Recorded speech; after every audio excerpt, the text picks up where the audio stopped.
ሰላምን ጥዕናን ንኩልኩም ተከታተልተይ ይኹን እንዳበልኩ ናብ ናይ ልምዓንቲ መደበይ ከኣቱ ኣብ ናይ ልምዓንቲ መደበይ ከምቲ ልሙድ ንዓኹም ተከታተልተይ የምህር እዩ ኢለ ዝሓሰብክዎ መደብ ሒዘልኩም መፅእ ኣለኹ። ናይ ልምዓንቲ መደበይ ዘልዕሎ ኣብዝሓ ሰባት ንፆታዊ ርክብ ክንሓስቦ እንተለና ዕግበት ጥራሕ እዩ ናብ ርእስና ቀዲሙ ዝመፅእ ኮይኑ ግና ፆታዊ ርክብ ካብ ዕግበት ብተወሳኺ ፆታዊ ርክብ ብጣዕሚ ብዙሓት ናይ ጥዕና ጥቕምታት ዘለዎ እዩ። ኔቸር ንዓና ዝጠቕሙ ነገራት ጥራሕ እዩ ፈጢሩልና ስለዝኾነ ልምዓንቲ ፆታዊ ርክብ ካብ ዕግበት ብተወሳኺ ንጥዕናና ዝህቦም ጥቕምታት ኣስፈሕ ኣቢልና ክንሪኦም ኢና። እስካብ ናይ መደበይ ፍፃመ ሓቢርኩም እንፅንሑ። ነዚ ቻነል ሓድሽቲ ዝኾንኩም ሰብስክራይብ ብምግባርን ነታ ናይ ደወል ምልክት ሓንቲ ሻዕ ብምካን ዝተፈላለዩ ናይ ፆታዊ ርክብ ናይ ጥዕና ከምኡውን ናይ ሓዳርን ናይ ፍቕርን ሂወት ኢንፎርሜሽን ትረኽብሉ ቻነል ስድራ ንኽትኮኑ ብክብሪ ንሓትት። መደብና ናብ ብዙሓት ሰባት በፂሑ ብዙሓት ኣሕዋትና ትምህርቲ ንክወስድሉ ላይክ ጌርኩም ጀምርዎ። ስድራን ዝኾንኩምኒ እንዳመስገንኩ ናብ መደበይ ክምለስ። እቲ ቀዳማይ ፆታዊ ርክብ ንጥዕናና ዝህቦ ጥቕሚ ሰውነትና ሕማም ናይ ምክልኻል ዓቕሙ ንክውስኽ ዝገብርዎ አንቲቦዲስ የምርተልና እዩ። ኣብ እዋን ዕግበት ሰውነትና ንባክቴርያ ጀርምን ቫይረስን ክከላኸሉ ዝኽእሉ አንቲቦዲስ የፍልፍል እዩ። ብተደጋጋሚ ብቐሊሉ ዝመፁ ሕማማት ከምኒ ሰዓል ዝኣመሰሉ ቀለልቲ ሕማማት ብቐሊሉ ዘይተሓዙ ሰባት ኣብ ሓደ ሰሙን እንተነኣሰ 2-3 ግዜ ፆታዊ ርክብ ዝፍፅሙ እዮም። ጥዕንኦም ዝተሓለወን ተረርትን እዮም። ምክንያቱ እንታይ እዩ? ሰውነቶም ንሕማም ዝከላኸል ዓቕሚ እንዳወሰኸ ስለዝኸይድ ብፆታዊ ርክብ ጥዕንኦም ዝተሓለወ ይኾነሎም እዩ። ኣብ መበል ካልኣይ ንሪኦ ፆታዊ ርክብ ንጥዕናና ዝህበና ጥቕሚ ድማ ብፍላይ ንደቂ ኣንስትዮ ኣብ እዋን ፆታዊ ርክብ ንዘጋጥመክን ቃንዛ ንክቕንስ ይሕግዘክን እዩ። ኣብዝሓ ደቂ ኣንስትዮ ኣብ እዋን ፆታዊ ርክብ ኣብ ብልዕተንን ማህፀነንን ስለ ዝነቅፅ ቃንዛ የጋጥመን እዩ።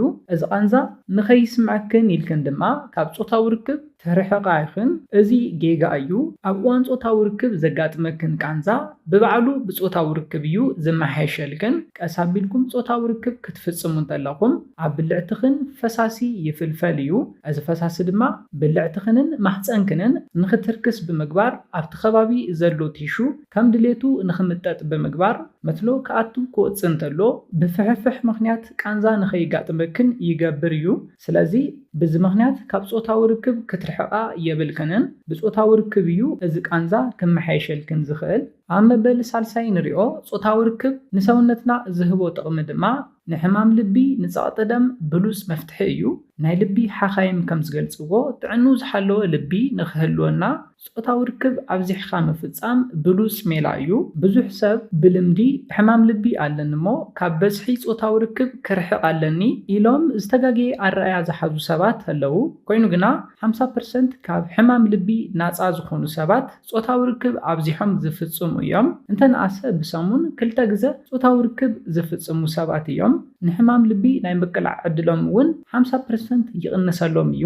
ስለዝኾነ ኣባና ሓኻይም ከምዚ ዓይነት ሓበሬታ ክህብኹም ኣይኽእሉን ብዙሕ ዝተለመደ ስለዘይኮነ። ኮይኑ ግና ፆታዊ ርክብ ንሕማም ልብን ፀቕጢ ደምን ናይ ምምሕያሽ ዓቕሚ ስለዘለዎ ኣብዚሕኩም እንተትፍፅሙ ዝበለፀ ይምረፅ። ኣብ መበል ራብዓይ ንሪኦ ፆታዊ ርክብ ንሰውነትና ዝህበና ጥቕሚ ድማ ስእነት ድቃስ የመዓረር ኢልና እዩ። ፆታዊ ርክብ ክንፍፅም እንተለና ናብ ናይ ፆታዊ ርክብ ዕግበት ክንበፅሕ እንተለና ሰውነትና ናቹራሊ ፕሮላክቲን ዝበሃሉ ሆርሞን የፍልፍል እዩ። እዚ ሆርሞን ስርሑ እንታይ እዩ? ሰላማዊ ዝኾነ ብሉፅ ድቃስ ንክንድቅስ ኣእምሮና እውን ፍትሕ ኢሉ ሰላማዊ ድቃስ ንክንድቅስ ዝተመቸወ ይገብሮ እዩ። ብዙሓት ሰባት ከም ዝብልዎ እውን ድሕሪ ፆታዊ ርክብ ዝድቅስዎ ድቃስ ብሉፅ ከም ዝኾነ ይሕብሩ እዮም። ስለዝኾነ ናይ ድቃስ ምስኣን ፀገም ዘጋጥመኩም ሰባት ቅድሚ ናብ ምድቃስ ምእታውኩም ፆታዊ ርክብ እንተትፍፅሙ ብሉፅ ድቃስ ብሉፅ ዕረፍቲ ንክትረኽቡ ዝሕግዘኩም እዩ። ኣብ መበል 5 ንሪኦ ፆታዊ ርክብ ንጥዕናና ዝህበና ጥቕሚ ድማ ውሽጥና ሰላም ንክስምዖ ይገብር እዩ። ብዙሓት ሰባት ብስትረስ ጭንቀት ዲፕሬሽን ምክንያት ናብ ሕክምና ይኸዱ እዮም። ኮይኑ ግና ናብ ከምዚ ዓይነት ጭንቀት ዲፕሬሽን ስትረስ ዘእተወኩም ነገር ተደላይ ዘይምዃን ዝብል ሓሳብ እዩ።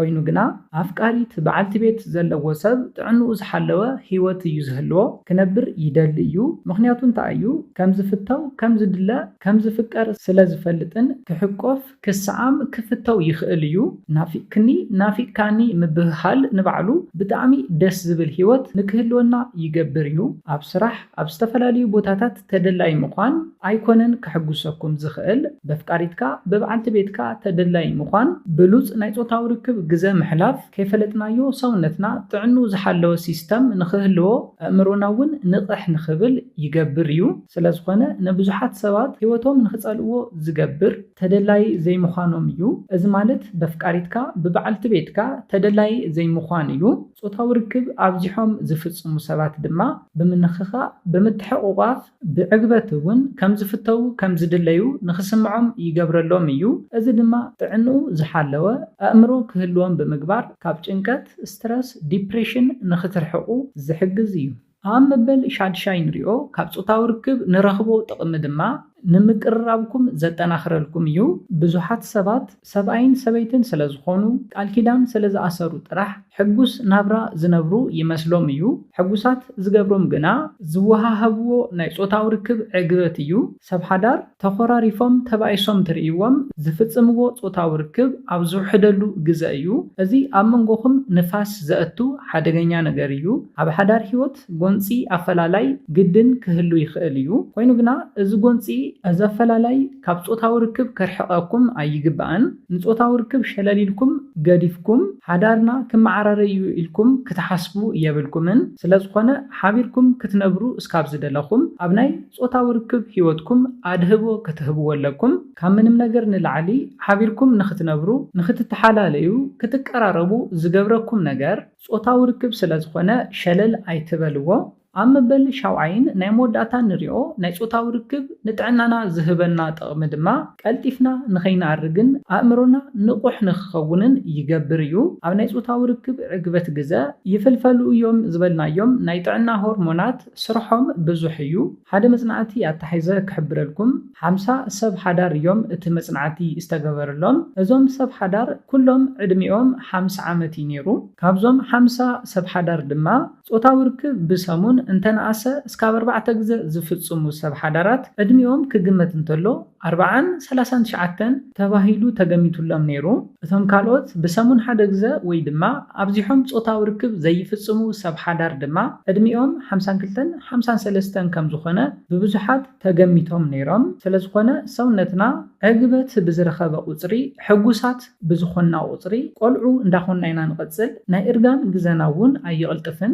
ምክንያቱ እንታይ እዩ ቆርበትናን ሰውነትናን ልክዕ ኤክሰርሳይዝ ከም ዝሰርሕ ሰብ ጥዕንኡ ዝሓለወ ይኸውን እዩ ካብ ስፖርታዊ ኤክሰርሳይዝ ብዝበለፀ እውን ውሽጣዊ ዕግበት ስለ ዘለዎ ሰውነትና ጥዕንኡ ዝሓለወ ንክኸውን ይሕግዘና እዩ ስለዝኾነ ኣፍቃሪት በዓልቲ ቤት እንተሃሊኩም እንተነኣሰ ኣብ ሓደ ሰሙን 2-3 ግዜ ጾታዊ ርክብ ንኽትፍጽሙ ክሕብረልኩም ይደሊ ጥዕንኡ ዝሓለወ ሰውነት ሰላም ምክብባር ምትሕልላይ ፍቕሪ ዝመልኦ ሓዳርን ፍቕርን ክህልወኩም ስለ ዝገብር ጾታዊ ርክብ ኣብዚሕኩም ፈጽሙ እነዚ ናይ ሎማዓንቲ መደበይ በዚ ክዛዝም ካብ ናይ ሎማዓንቲ መደበይ ዝኾነ ሓድሽ ነገር ከም ዝሓስኩም ተስፋ ይገብር ነዚ ቻነል ሓድሽ ዝኾንኩም ሰብስክራይብ ብምግባርን ነታ ናይ ደወል ምልክት ሓንቲ ሻዕ ብምንካን ክተተባብዑናን ስድራ ክትኮኑናን ብኽብሪ ንሓትት መደብና ናብ ብዙሓት ኣሕዋትና በፂሑ ብዙሓት ሰባት ትምህርቲ ንኽወስድሉ ላይክ ሼር ምግባርኩም ኣይትረስዑ ሓሳብ ሪኢቶኹም ንቻነልናን ንመደብናን ንምዕባይ ስለ ዝሕግዘና